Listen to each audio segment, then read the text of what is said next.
नमस्कार दोस्तों, कैसे हैं आप। दोस्तों, आज की इस वीडियो में हम बात करेंगे हरतालिका तीज पौराणिक व्रत कथा के बारे में। यह पवित्र कथा शिवजी ने ही मां पार्वती को सुनाई थी। शिव भगवान ने इस कथा में मां पार्वती को उनका पिछला जन्म याद दिलाया था।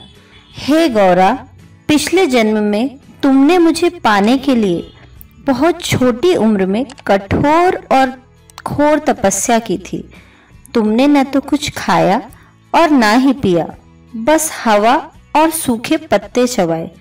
जला देने वाली गर्मी हो या कपा देने वाली ठंड, तुम नहीं हटी, डटी रही। बारिश में भी तुमने जल नहीं पिया। तुम्हें इस हालत में देखकर तुम्हारे पिता दुखी थे।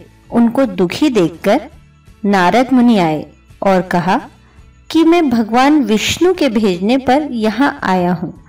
वह आपकी कन्या से ही विवाह करना चाहते हैं। इस बारे में मैं आपकी राय जानना चाहता हूँ। नारद जी की बात सुनकर आपके पिता बोले, अगर भगवान विष्णु यह चाहते हैं तो उन्हें कोई आपत्ति नहीं, परंतु जब तुम्हें इस विवाह के बारे में पता चला तो तुम दुखी हो गई। तुम्हारी एक सहेली ने तुम्हारे दुख का कारण पूछा तो तुमने कहा कि मैंने सच्चे मन से भगवान शिव का वरण किया है, किंतु मेरे पिता ने मेरा विवाह विष्णु जी के साथ तय कर दिया है। मैं विचित्र धर्म संकट में हूँ। अब मेरे पास प्राण त्याग देने के अलावा और कोई उपाय नहीं बचा। तुम्हारी सखी बहुत ही समझदार थी।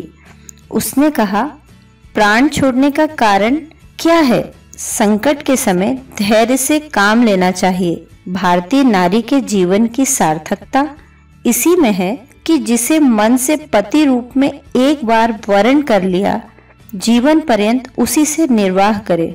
मैं तुम्हें घनघोर वन में ले चलती हूँ, जो साधना स्थल भी है, और वहाँ तुम्हारे पिता तुम्हें खोज भी नहीं पाएंगे। मुझे पूर्ण विश्वास है कि ईश्वर अवश्य ही तुम्हारी सहायता करेंगे। तुमने ऐसा ही किया।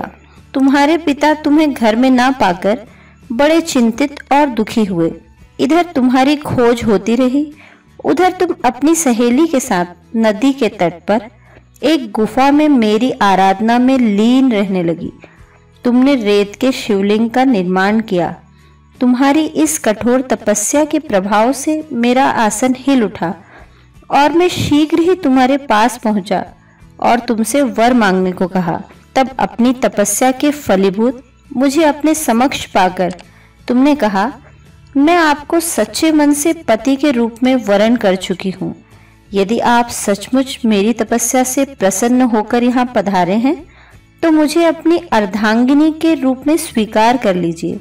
तब तथास्तु कहकर मैं कैलाश पर्वत लौट गया। उसी समय गिरिराज अपने बंधु बांधवों के साथ तुम्हें खोजते हुए वहां पहुंचे।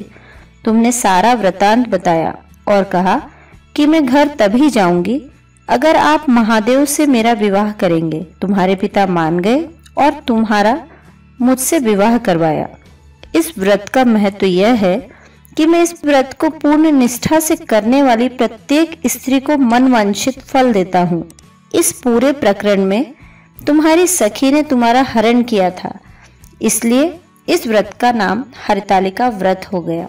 दोस्तों, अगर आपको यह वीडियो पसंद आई हो तो please like, share and subscribe our YouTube channel.